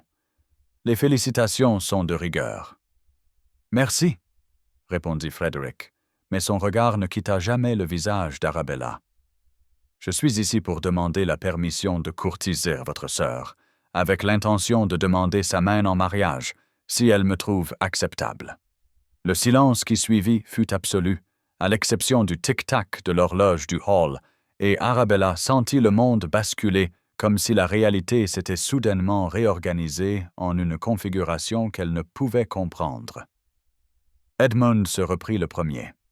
« Vous êtes de nouveau duc, Wentworth, dit-il lentement. Vous pourriez avoir n'importe qui. Toutes les familles d'Angleterre accueilleraient favorablement votre demande. Pourquoi Arabella? Parce que n'importe qui n'est pas Arabella, dit simplement Frederick. Et j'ai appris en Italie que les titres et les fortunes sont un piètre réconfort sans la femme que l'on aime. J'ai passé 3 mois à retrouver Henrietta, à la convaincre de revenir, à naviguer dans la bureaucratie et la procédure parlementaire, et à chaque instant, j'étais soutenu par la pensée de revenir vers elle, de mériter le droit de la courtiser comme il se doit, de me prouver digne de la femme extraordinaire qui a tout risqué pour m'aider quand je n'avais rien à offrir que le danger et le scandale.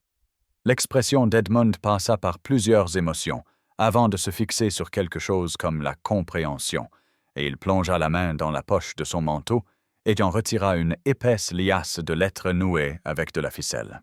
« Celles-ci sont arrivées au cours des 3 derniers mois, dit-il tranquillement. D'Italie, de Paris, de Douvres. Je les lui ai cachées.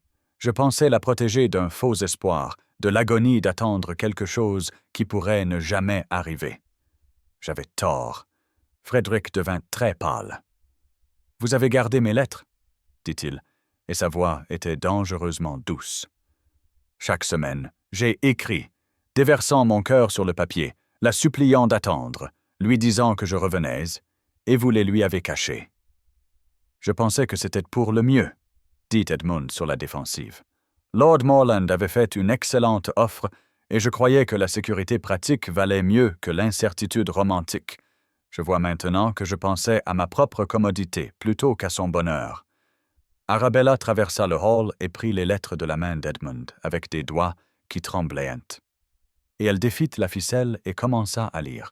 Et à chaque page, elle sentit l'engourdissement qui avait caractérisé les dernières cases, moi, se fissurer, pour révéler la douleur vive en dessous, la fureur d'avoir été privée de cela, d'avoir passé des semaines à croire que Frederick l'avait abandonnée alors qu'il lui avait écrit fidèlement, désespérément, amoureusement. « Vous m'avez écrit chaque semaine, » dit-elle à Frederick, et sa voix tremblait d'une émotion qu'elle ne pouvait plus contenir. « Chaque semaine pendant 3 mois, » confirma Frederick en s'approchant d'elle. « J'ai déversé mon cœur sur ces pages. Je vous ai parlé de la découverte d'Henrietta à Naples, de la conviction de la faire revenir, du processus parlementaire, de la façon dont chaque pas en avant était fait en sachant que je revenais vers vous, que rien n'importait sans vous. » « Et Edmund les a cachés, » dit Arabella. La fureur et le soulagement mêlés. « Je pensais que vous m'aviez oublié. »« J'ai presque accepté une autre proposition. » Frederick s'arrêta comme s'il avait été frappé, son visage se vidant de sa couleur. « L'avez-vous fait ?» demanda-t-il, et la question était à peine audible. « Non, » dit Arabella, et elle le vit chanceler de soulagement. Parce que même en croyant que vous m'aviez abandonné, je ne pouvais pas me contenter de moins que ce que nous avions. Même brièvement. Même quand je pensais que c'était fini, je ne pouvais pas accepter le confort à la place de l'amour. Alors j'ai été un imbécile à 2 reprises, dit Frederick, et il combla la distance restante entre eux.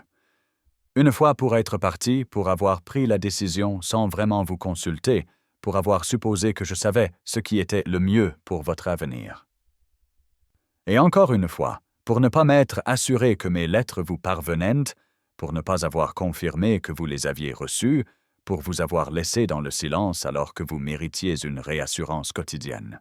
Vous avez été un imbécile de décider de mon avenir sans me consulter, dit Arabella, et elle serra les lettres contre sa poitrine comme une armure.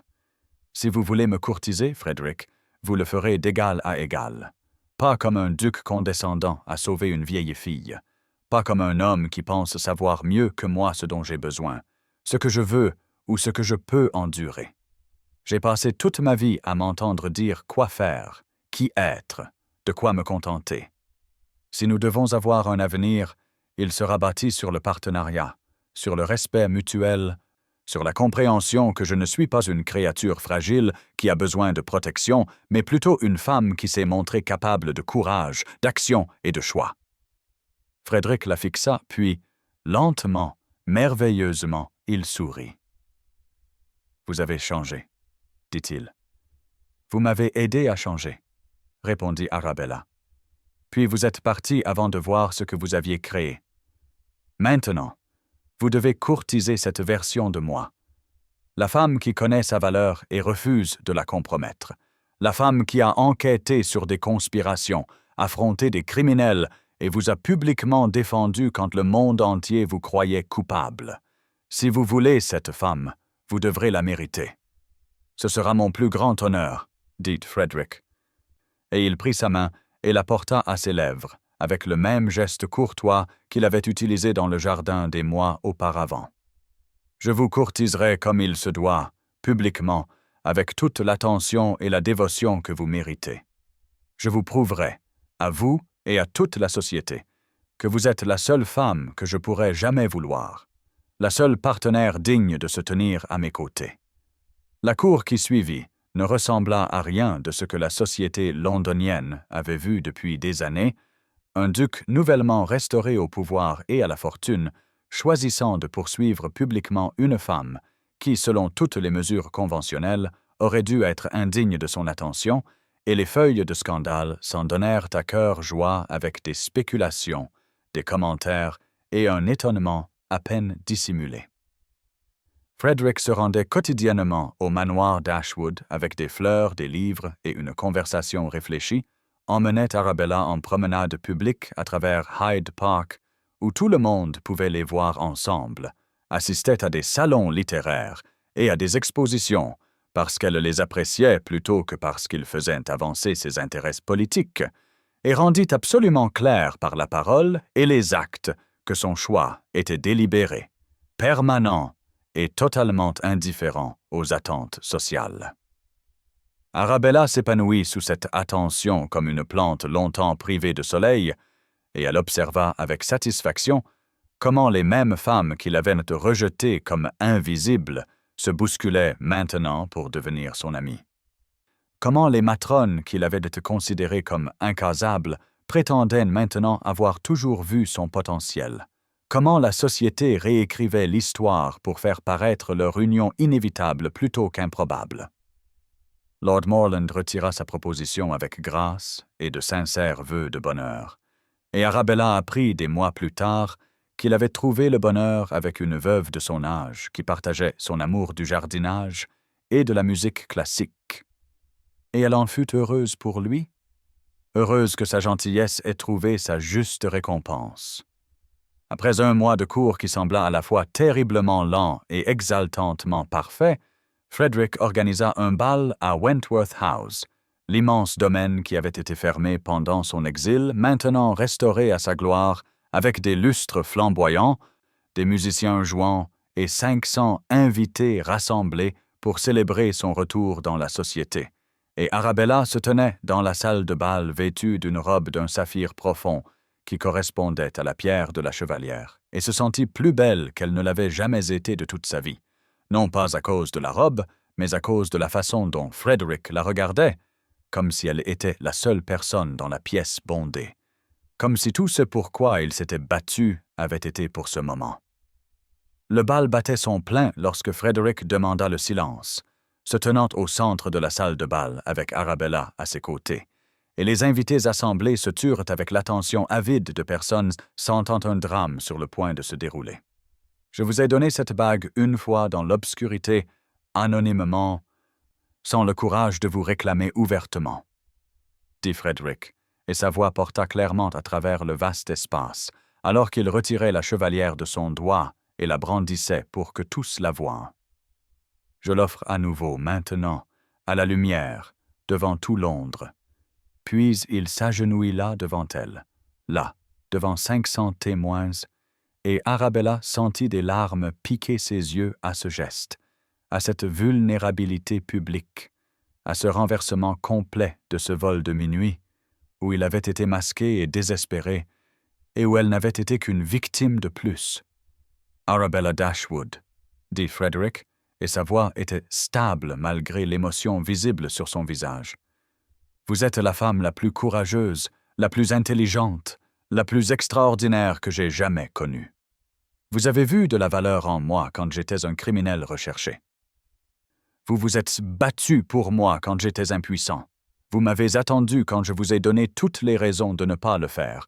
Me ferez-vous l'honneur impossible de devenir ma femme? La salle de bal retint son souffle collectif, et Arabella baissa les yeux sur Frederick agenouillé devant elle, sur la bague qu'il offrait, sur la déclaration publique qu'il faisait, et elle pensa à la vieille fille invisible qu'elle avait été 1 an auparavant, et à la femme qu'elle était devenue par le courage, le choix et le pouvoir transformateur d'être vraiment vue par quelqu'un qui l'appréciait, non pas malgré son anticonformisme, mais à cause de celui-ci. « Je n'ai pas attendu parce que vous me l'avez demandé, » dit-elle clairement, sa voix portant jusqu'au moindre recoin de la pièce, « mais parce que je l'ai choisi. J'accepte non pas parce que vous êtes un duc, mais parce que vous êtes Frederick, parce que vous vous êtes souvenu d'une gentillesse d'il y a des années, parce que vous m'avez confié vos secrets, parce que vous me voyez comme une partenaire plutôt que comme un ornement. Oui, je vous épouserai. » La salle de bal éclata en applaudissements, et Frederick se leva et lui passa la bague au doigt, où elle s'ajusta parfaitement, puis il l'embrassa là, devant 500 témoins, avec une passion qui fit s'éventer plusieurs matrones et alimenta les moulins à ragoût pendant des mois. Eh bien, Arabella entendit une matrone de la société murmurer à une autre, alors que Frederick l'entraînait sur la piste pour la première danse. Je suppose que c'est plutôt romantique, après tout. Leur mariage eut lieu en avril, exactement un an après le vol de minuit qui avait changé leurs 2 vies, et Arabella remonta l'allée de la chapelle de la famille Wentworth au bras d'Edmund, portant des fleurs d'oranger dans ses cheveux et tenant les journaux que Frederick avait écrits des années auparavant. Des journaux qu'elle avait lus à la lueur des bougies dans la bibliothèque du manoir d'Ashwood, et qui l'avaient aidée à tomber amoureuse de son esprit avant de connaître pleinement son cœur. Elle avait 29 ans, considérée comme une antiquité par les normes de la société, et Frederick en avait 34, et ni l'un ni l'autre ne se souciait le moins du monde de ce que quiconque pensait, car il s'était trop battu pour ce bonheur pour laisser la convention le diminuer. Le petit déjeuner de noces fut magnifique, et les discours touchants, et quand ils partirent enfin pour Wentworth House en tant que mari et femme, les invités jetèrent du riz et des fleurs et crièrent des bénédictions, et Arabella regarda une fois en arrière pour voir Edmund debout avec sa femme sans amour, et crut voir un bonheur sincère dans son expression, une joie sincère que sa sœur ait trouvé ce qu'il avait sacrifié. Ils passèrent leur nuit de noces à Wentworth House et les semaines qui suivirent à explorer leur nouvelle vie ensemble, et Arabella découvrit qu'être une duchesse était bien moins intéressant qu'être la femme de Frederick, que le titre, la fortune et la position sociale importaient infiniment moins que le partenariat qu'ils avaient forgé à travers le danger, la séparation et le dur labeur de connaître vraiment une autre personne. Elle prit en charge la gestion des bibliothèques du domaine, commença une correspondance avec Henrietta, qui s'était installée à Naples et élevait sa famille grandissante dans une obscurité paisible, écrivit une série d'articles sur la réforme juridique qui furent publiés anonymement, mais suscitèrent une discussion substantielle dans les cercles parlementaires, et lentement, soigneusement, construisit une vie qui était entièrement la sienne, plutôt qu'une vie dictée par les attentes des autres. Un soir de fin octobre, près d'1 an et demi après ce premier vol de minuit, Arabella se retrouva dans une calèche voyageant sur la même route à travers la forêt de Windsor, et elle sourit tandis que Frederick la serrait contre lui et désignait par la fenêtre le paysage familier. « Vous souvenez-vous de cette route ?» demanda-t-il. « De cet endroit précis. Comment pourrais-je l'oublier ?» répondit Arabella en riant. « Un criminel masqué m'a volé ici. »« Vous a donné une bague, je crois me souvenir. » corrigea Frederick. « Ce n'était guère un vol. Il a volé quelque chose de bien plus précieux que des bijoux, dit Arabella, et elle plaça sa main sur son abdomen où leur enfant grandissait, visible maintenant dans la courbe de son ventre. « Oh, dit Frederick, comprenant soudainement. « Qu'était-ce, ma résignation ?» répondit Arabella, touchant son visage avec des doigts qui portaient à la fois la chevalière et son alliance. « Ma certitude que je ne serai jamais choisi. Il a volé mon désespoir et a laissé la possibilité à sa place. »« Le meilleur échange que j'ai jamais fait, » dit Frederick, et il l'embrassa là, dans la calèche, alors qu'elle roulait à travers la forêt où les feuilles d'automne tombaient comme une bénédiction et où la lune se levait, pleine et brillante au-dessus de leur tête. Et Arabella pensa à la femme invisible qu'elle avait été, et à la duchesse bien-aimée qu'elle était devenue, et sut que la transformation n'était pas due au fait que Frederick l'avait sauvée, mais parce qu'il l'avait vue vraiment, et lui avait donné le courage de se sauver elle-même, de choisir l'action plutôt que la résignation, de croire que la valeur n'était pas déterminée par la jeunesse, la beauté ou les avantages conventionnels, mais par le caractère, le courage et la volonté de tout risquer pour la connexion, la vérité et l'amour, et elle était reconnaissante au-delà de toute mesure pour ce vol de minuit qui avait commencé dans la terreur et s'était terminé en transformation, qui avait pris une femme que la société avait rejetée et avait révélé qu'elle était exactement ce qu'elle avait toujours été sous les couches de mépris et de jugement, quelqu'un d'extraordinaire attendant la chance de le prouver.